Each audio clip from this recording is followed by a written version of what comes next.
Hello students, RRB ALP की तैयारी करने वाले सभी स्टूडेंट्स के लिए अच्छी खबर है। आरआरबी ने 2025 के लिए एएलपी की जो भर्ती होना है उसके लिए नोटिफिकेशन जारी कर दिया है और इसको जारी करे हुए लगभग 2 से 3 दिन हो गए। लगभग 11 अप्रैल को ही नोटिफिकेशन आ गया था और 12 अप्रैल से फॉर्म भरना स्टार्ट हो चुके हैं। बहुत सारे स्टूडेंटों को इसकी जानकारी मिल चुकी होगी, लेकिन फिर भी हमसे बहुत सारे स्टूडेंट जुड़े हुए हैं जिनको इसकी जानकारी नहीं है और फिर लास्ट में पता चलता है फिर फॉर्म नहीं भर पाते। तो इस वीडियो के माध्यम से आपको जो भी इंपॉर्टेंट डेट्स हैं, क्वालिफिकेशन क्या होना चाहिए, सिलेबस क्या है, सिलेक्शन क्राइटेरिया क्या है, वह सब कुछ हम लोग डिस्कशन करेंगे। सामने आपको नोटिफिकेशन दिख रहा होगा, तो सामने सबसे पहले जो नोटिफिकेशन दिख रहा है उसमें कुछ इंपॉर्टेंट डेट्स दी गई हैं, तो उन डेट्स को हम लोग यहाँ पर देख लेते हैं। जैसे कि यहाँ पर लिखा है, आपको क्लियर दिख रहा है, ऑनलाइन आवेदन जमा करने की प्रारंभिक तारीख, मतलब फॉर्म भरने की स्टार्टिंग डेट है। फॉर्म भरने की स्टार्टिंग डेट कितनी लिखी है यहाँ पर? 12/4/2025, मतलब 12 अप्रैल से फॉर्म भरना स्टार्ट हो चुके हैं। अब भरना कब तक है ये भी इंपॉर्टेंट है, तो यहां पर लिखा है ऑनलाइन आवेदन जमा करने की अंतिम तारीख। ऑनलाइन आवेदन जमा करने की अंतिम तारीख कितनी है? 11/5/2025, मतलब 11 मई तक। 11 मई रात को 12 बजे तक हम फॉर्म भर सकते हैं। 11 मई 12 बजे तक फॉर्म भर सकते हैं, मतलब 1 मंथ का आपको टाइम दिया गया। यदि कोई हम पेमेंट कर चुके हैं या किसी प्रकार का संशोधन होना है तो उसके लिए डेट भी दी गई, यहां पर आप देख सकते हैं। संशोधन शुल्क के भुगतान के साथ आवेदन पत्र में सुधार के लिए जो डेट दी गई वह क्या है? 14/5/2025 से 23/5/2025 तक। जिन लोगों ने फॉर्म भर चुके हैं उनमें कुछ संशोधन है, उसके लिए डेट है, याद रखें। तो ये जो डेट है इंपॉर्टेंट है, ये आपने देख ली है, इसको बिल्कुल आप याद रख लें। फॉर्म भरना स्टार्ट होगा, इससे कोई प्रॉब्लम नहीं, लेकिन अब भरना कब तक है वो उसको पूरी तरह याद कर लें। 11 मई से पहले हमें फॉर्म भर देना है। तो ये जानकारी आपको मिल चुकी होगी। अब हम चलते हैं नेक्स्ट जानकारी की ओर। अब यहां पर इंपॉर्टेंट, सबसे इंपॉर्टेंट जानकारी जो सभी स्टूडेंट जानना चाहते हैं कि सर कितनी पोस्ट हैं, क्या है, कितनी पोस्ट हैं। तो यहां पर देखो एएलपी लिखा है, चलो ठीक है, सहायक लोको पायलट लिखा है, इससे कोई मतलब। सैलरी स्टार्टिंग में कितनी मिलेगी? 19,900, ये भी क्लियर है। अब यहां पर सबसे इंपॉर्टेंट एज, कौन फॉर्म भर पाएगा कौन नहीं, तो ये यहां पर लिखा है 18 से 30 वर्ष, मतलब 30 वर्ष जनरल के लिए। ये जनरल के लिए, क्योंकि SC ST OBC के लिए कुछ ना कुछ छूट भी होगी तो वो आगे हम लोग देखेंगे, लेकिन जनरल के लिए क्लियर हो गई 30 वर्ष है। इसके ऊपर जो छूट रहेगी वो हम लोग देखेंगे। लेकिन जो पोस्ट कितनी है, ये पोस्ट है 9970, 9,970, 9,970 याद रखें, टोटल पोस्ट हैं। ये सभी ट्रेड्स के लिए हैं, जितने भी ITI में ट्रेड्स होती हैं उन सभी के लिए हैं। तो याद रखें जो ट्रेड्स हैं कौन सा सेक्शन वो आगे हम लोग देखेंगे, लेकिन अभी पोस्ट आप बिल्कुल नोट कर लें, 9970, 9,970 पोस्ट है। तो ये भी आपको जानकारी मिल चुकी होगी। अब फॉर्म कैसे भरना है वो इंपॉर्टेंट है। देखो यहां पर क्लियर लिख दिया उसने कि कृपया ऑनलाइन आवेदन भरने से पहले CN की दी गई जानकारी ध्यान से पढ़ना। जो क्राइटेरिया दिया गया कि कौन लोग फॉर्म भर सकते कौन नहीं, वो यहां ध्यान से पढ़ लें।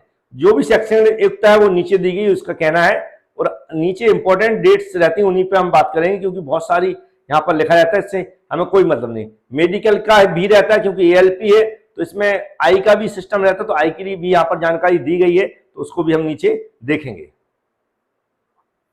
यहाँ पर पूरा फॉर्म की डिटेल्स दी गई। फॉर्म में जो कुछ इंपॉर्टेंट यहाँ पर आ गया उसको भी मैं डिस्कशन कर लेते हैं। जैसे यहाँ पर देखो क्या लिखा, 250 रुपए, कितने लिखे? 250 रुपए। ये क्या है? फॉर्म भरने की है। क्या लिखा? बदलाव सही करना हुआ है, दिनांक 14/5/2021 के बीच प्रत्येक अफसर के लिए 250 रुपए नॉन रिफंडेबल का संशोधन शुल्क करना होगा। इसके अलावा ये बोल रहा है यहां पर जो भी आपने फॉर्म भर चुके हैं उसमें यदि कोई संशोधन करना है तो हम क्या करेंगे, यहां पर हमें उसके लिए अलग से फीस देना पड़ेगी। कितनी देना पड़ेगी? 250 देना पड़ेगी, जो आपकी रिफंड नहीं होगी। तो इसको भी आप ध्यान रखें। यहां पर जो सिलेक्शन का क्राइटेरिया दिया गया तो नीचे डिटेल्स में दिया गया, वहां पर हम डिस्कशन करेंगे।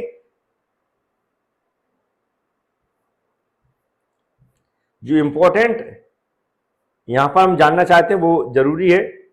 ये सारी थ्योरी जो भी रिजर्वेशन वगैरह रहता है उसके बारे में लिखा रहता है। इसका नॉर्मल आरआरबी जो वेबसाइट आप डालेंगे उस पर नोटिफिकेशन मिल जाएगा बड़े आसानी से। चलो यहां पर देखो ये इंपॉर्टेंट है, चलो मैं इसको समझा देता हूं थोड़ा। देखो यहां क्या लिखा है, सभी प्रकार के शारीरिक रूप से फिट होना जरूरी है। फिट होने के लिए यहां पर लिखा है, मतलब शारीरिक फिट होना है वो तो नॉर्मल है, फिट होना ही है, जो मेडिकल टेस्ट होता है सभी जगह होता है। लेकिन यहां लिखा दूरदृष्टि के लिए यहां पर कुछ क्राइटेरिया लिखा है। इसका आपको बिना चश्मे के साथ फॉगिंग टेस्ट होगा, 2D स्वीकार नहीं किया जाएगा। निकट दृष्टि के लिए ये कुछ क्राइटेरिया दिए गए चश्मे के, और कलर विजन, दूरबीन दृष्टि, दृष्टि क्षेत्र, रात्रि दृष्टि, मेसोपेक दृष्टि आदि के लिए परीक्षा पास करनी होगी। तो ये सारे टेस्ट होते हैं। इस टेस्ट के लिए सर्टिफिकेट जो भी होगा आपके मेडिकल से सर्टिफिकेट बनवाना पड़ेगा, तो इन सब का सर्टिफिकेट लगेगा। तो याद रखें एएलपी का फॉर्म भरने से पहले अपना जो चश्मा है उसको चेक कर लें, तो ये क्राइटेरिया में आ रहा है कि नहीं, तो इसको जरूर देख लें एक बार। तो उम्मीद है ये भी आपको समझ में आ गया होगा। इसके अलावा जो भारतीय नागरिक होना ये तो ठीक है, अच्छी बात है। अब देखो जो हम बताना चाहते कि आयु में जो छूट दी गई है, क्योंकि बहुत सारे स्टूडेंट ओवर एज हो जाते हैं तो वो जानना चाहते हैं। यहां क्या लिखा, एससी और एसटी के लिए कितना है, यहां पर कितना 5 वर्ष, मतलब 35 साल तक के लोग भर सकते हैं। एससी एसटी के 35 साल तक के लोग भर सकते हैं। यही अगर ओबीसी की हम बात करें, किसकी करें, ओबीसी की बात करें, तो 33 वर्ष तक के लोग भर सकते हैं। कितने, 33 से ज्यादा नहीं होना चाहिए, इसमें 35 से ज्यादा नहीं होना चाहिए। तो लेकिन याद रखें जो एज हम कब से, अपनी डेट ऑफ बर्थ से जो फॉर्म भरने की लास्ट डेट है उससे पहले तक देखें, ये भी हमें देखना। बकाया बहुत सारी और छूटें रहती हैं अलग अलग लोगों के लिए, तो वो भी जरूर देख लें। यहाँ पर डिटेल्स में लिखा रहता है किसको कितनी छूट दी गई है, तो इसको भी आप जरूर देख लें। अब इंपॉर्टेंट जो क्वेश्चन पूछा था बच्चों ने कि सर कौन लोग फॉर्म भर सकते हैं, तो फीस का, पहले फीस की मैं जानकारी दे दूं। फीस का भी बहुत सारे स्टूडेंट जानना चाहते हैं कि फॉर्म भरने की फीस क्या होगी। तो नॉर्मल सभी के लिए जो फीस आएगी वो कितनी है, 500 है। कितनी है, 500 है। लेकिन जो एससी एसटी वालों के लिए और पूर्व सैनिक हैं और भी जिनको रिजर्वेशन मिलता है उनके लिए कितनी है, 250, मतलब 250 रुपए। तो फीस की भी उम्मीद जानकारी मिल गई होगी। इसकी जानकारी वैसे भी आपके पास रहती है क्योंकि हर बार फॉर्म भरते रहते हैं आप लोग, तो ये फीस की जानकारी होगी। तो इंपॉर्टेंट जो भी इंपॉर्टेंट यहाँ पर पैरामीटर्स हैं वही हम लोग बात करेंगे जिससे आप लोग फॉर्म भर सकें।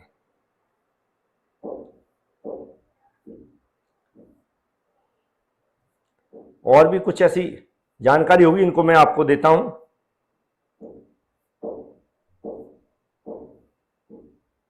ये आरक्षण जैसे मैंने बताया, जो रिजर्वेशन है उनके बारे में अलग तरह से जानकारी दी रहती है, जो भी पूरी क्लियरिफिकेशन करके नोटिफिकेशन देता है, इससे कोई इस पर दावा ना कर सके कि ये जानकारी आपने नहीं दी। अब ये भर्ती प्रक्रिया क्या है, ये इंपॉर्टेंट देखो, जैसे मैं बता रहा था। चलो क्या लिखा, एक उम्मीद, सबसे इंपॉर्टेंट, एक उम्मीदवार केवल एक आरबीआई में आवेदन कर सकता है। ये बिल्कुल नोट कर ले, इसको सबसे जरूरी, क्योंकि जो जोन है आरआरबी के अलग जोन है, उन अलग जोन के हिसाब से वैकेंसी रहती है। तो आप जिस जोन में फॉर्म भरना चाहते हो उसको अच्छे से चेक कर लें किसमें भरना चाहते हैं, क्योंकि एक क्रिया लिख दिया, एक उम्मीदवार केवल एक ही आरआरबी में आवेदन कर सकता है।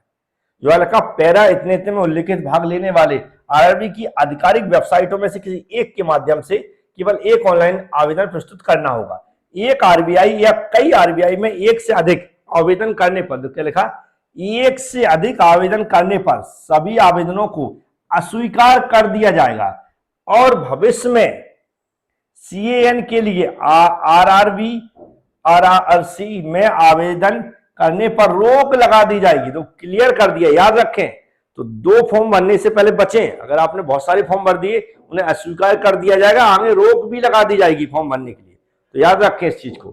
फिर क्या है, अब निम्नलिखित, ये भी इंपॉर्टेंट है, भारतीय प्रक्रिया में निम्नलिखित चरण शामिल है, मतलब स्टेप। तो पहला चरण देखें क्या लिखा है, पहला चरण सीवीटी 1 फर्स्ट होगा, सीवीटी 1 होगा।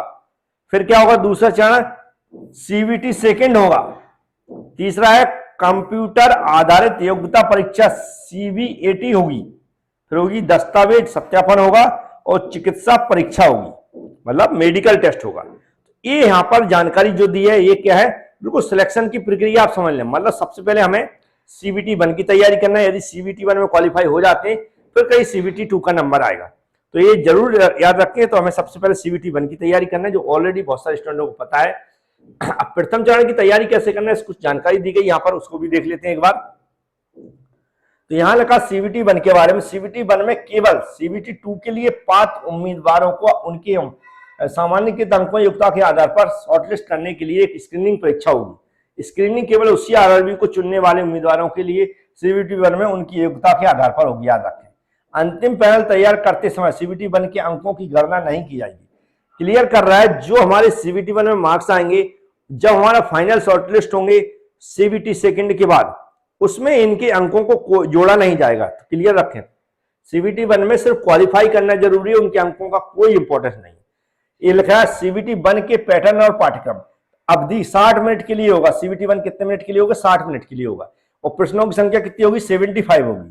कितनी होगी, 75 होगी।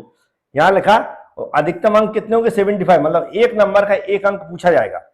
प्रत्येक गलत के लिए याद रखें, इसमें 1/3 क्या होगा, जो नेगेटिव मार्किंग भी है, किसी नेगेटिव मार्किंग है कितनी, 1/3।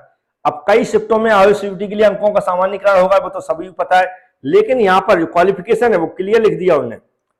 40% OBC NC 30%, SC ST के लिए 30%, ST के लिए 25%, यह उनके समुदायों के अनुसार भूतपूर्व सैनिकों के लिए उम्मीदवार भी लागू होंगे। तो ये यहाँ पर क्लियर लिख दिया है। अब कुछ आगे देखेंगे तो हम कुछ सिलेबस के बारे में डिस्कशन किया गया, जो ऑलरेडी सभी बच्चों को पता रहता है। वैसे इस पे मैं स्पेशल चाहता हूँ सिलेबस पे वीडियो बनाना, जिससे हम जब तैयारी करवाएंगे तो इसके सिलेबस पे वीडियो बनाएंगे। हम जो तैयारी मैक्सिमम करवाते हैं मैथ्स की करवाते हैं, और हमारी साइंस की, जनरल साइंस की करवा देंगे बकाया। ऑलरेडी आप लोग इतना जानते हैं, जानकारी है, सामान्य ज्ञान वगैरह पढ़ना वो तो आप पढ़ते ही रहते होंगे, डेली न्यूज वगैरह। तो बकाया CBT 1 के लिए बोला है, CBT 1 के लिए जो जानकारी दी गई यहाँ पर क्या कहा है, CBT 1 के लिए प्रश्नों का मानक आमतौर पर पद के लिए निर्धारित तकनीकी योग्यता के अनुसार होंगे। देखो ये लिखा है, देखो मैथ लिखा, पहले मैथ पढ़ना हमें। अब सिलेबस क्या दिया ये तो मैं बताऊंगा।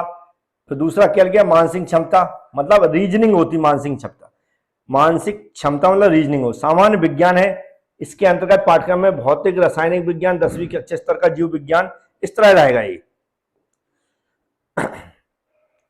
आगे देखें, इसके अलावा सामान्य जागरूकता क्या होगी, सामान्य जागरूकता होगी।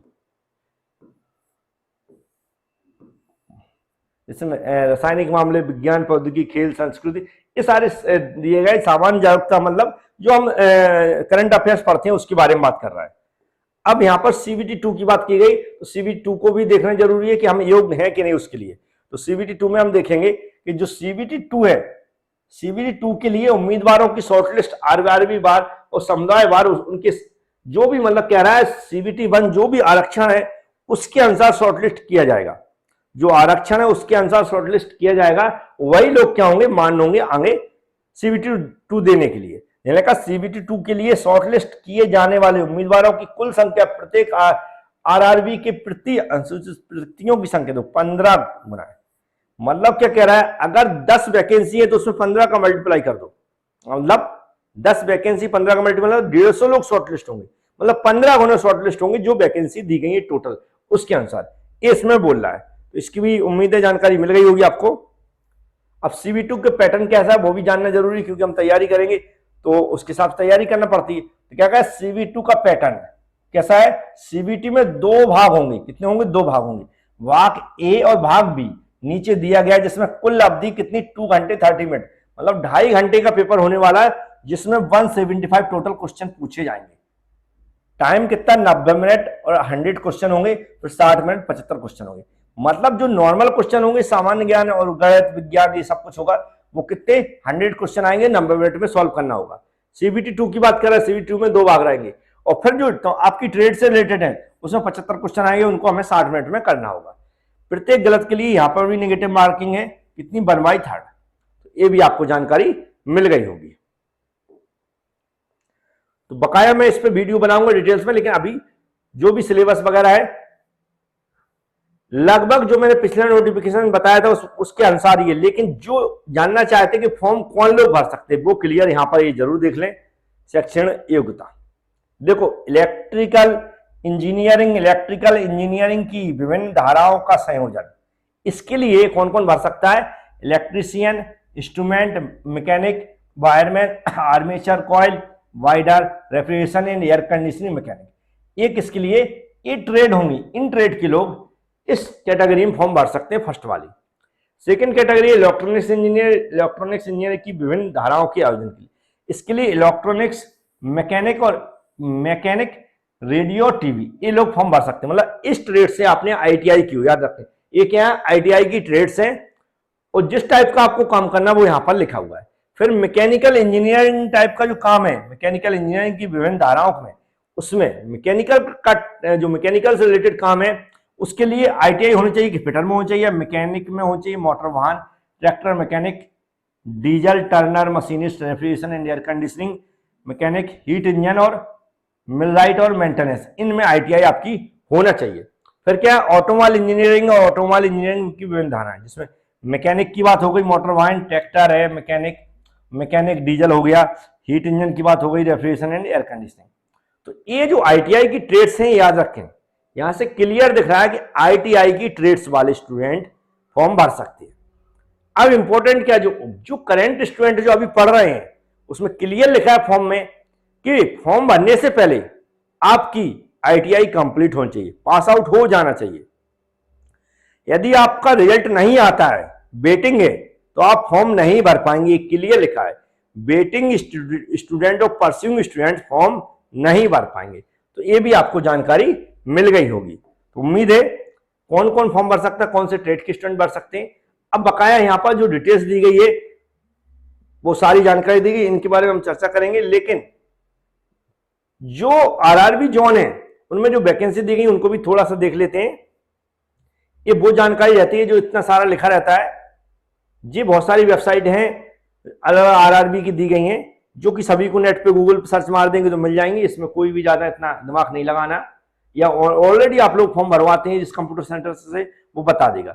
लेकिन हमें अच्छे से जो भी फॉर्म ये पूरा जानकारी है वह इंपॉर्टेंट डेट पढ़ना चाहिए, या इंपॉर्टेंट वैकेंसी है कि हम किस जोन से भर सकते हैं वो जरूर एक बार अच्छे से पढ़ लें। क्योंकि नोटिफिकेशन देख रहे हैं आप इतने पेजों का रहता है कि आप खुद परेशान हो जाएंगे पढ़ के। ये आरक्षण की फिर से जानकारी दी गई अलग अलग जगह के लिए। यहां पर देखो पोस्ट के लिए दी गई है कि हमें किस पोस्ट के लिए क्या न्यूनतम जो हमारी सहायक लोको पायलट, जी यहां पर क्या दी गई, इसकी शैक्षणिक योग्यता दी गई, क्या क्या चाहिए, जो मैं स्टार्टिंग में बता चुका हूं उसी टाइप की यहां पर वो क्या दी गई है, जानकारी दी गई कि जिसके लिए फॉर्म भर रहे। अब इंपॉर्टेंट क्या है यहां पर आप देख सकते हैं, वैकेंसी दी गई है। वैकेंसी बता दूं यहां पर एक बार किसमें कितनी दी गई है। ये टोटल वैकेंसी याद रखें कितनी है, कैसी है, टोटल वैकेंसी है। टोटल मतलब इसमें आरक्षण रहता है। जैसे अहमदाबाद के लिए हम बात करें, किसके लिए, अहमदाबाद के लिए बात करें तो अलग अलग वैकेंसी दी गई। 223 जनरल के लिए हो गए, एससी के लिए 74 हो गई, एसटी के लिए 37 हो गई, ओबीसी के लिए 130 हो गई, ईडब्ल्यूएस के लिए 33, टोटल 497 वैकेंसी हो गई। ये हम बोल सकते हैं कितनी हुई, टोटल 497 वैकेंसी हो गई। ऐसे हम अजमेर के लिए देखेंगे, अजमेर के लिए देखो 162 और 109, जो उत्तर रेलवे और पश्चिम रेलवे के लिए अलग अलग हो गई। बकाया यहाँ डिटेल्स दी गई और टोटल वैकेंसी कितनी है 679 और 141। तो ये जो वैकेंसी है इस चार्ट को आप जरूर देख लें, थोड़ा इस चार्ट को देखना जरूरी है। ये मैं चाह रहा हूं कि आप स्क्रीनशॉट भी ले सकें इसका। देखो अब क्लियर खुल गया, छोटा कर दिया मैंने, छोटे का इसलिए किया है इसको कि जिससे आप स्क्रीनशॉट ले सकें। उम्मीद है क्वालिटी वीडियो की अच्छी है, आप टेंशन ना लें, बिल्कुल इसका स्क्रीनशॉट अच्छे से ले सकते हैं। आप स्क्रीनशॉट ले लें और इसको अरे अच्छे से देख लें, पढ़ लें। ये देखो यहाँ पर पूरे रेलवे जोन दिए गए, इनकी जो टोटल वैकेंसी यहाँ पर दी गई है, यदि कोई आरक्षण लगता तो यहाँ पर दी गई। तो आप अच्छे से स्क्रीनशॉट ले लें, इन वैकेंसी का आप एनालिसिस कर लें कि कौन से कहां से फॉर्म भरना चाहते हैं आप। तो जो भी इंपॉर्टेंट जानकारी वो मैंने दे दी है, इसकी तैयारी करवाना मैं स्टार्ट करवा दूंगा। जो सीबीटी 1 की, आप लोग चैनल को सब्सक्राइब कर लें, बेल आइकन पर क्लिक कर लें, सब कुछ फ्री रहेगा एबी क्लासेस यूट्यूब चैनल पर। प्लेलिस्ट में स्पेशल बना दूंगा आरआरबी एएलपी सीबीटी 1 के नाम से, तो वहां पर मैथ से या फिर जिसकी भी क्लास होगी उस सब्जेक्ट के नाम से वहां पर प्लेलिस्ट मिलेगी। और वीडियो को लाइक और शेयर जरूर कर दें। Thank you.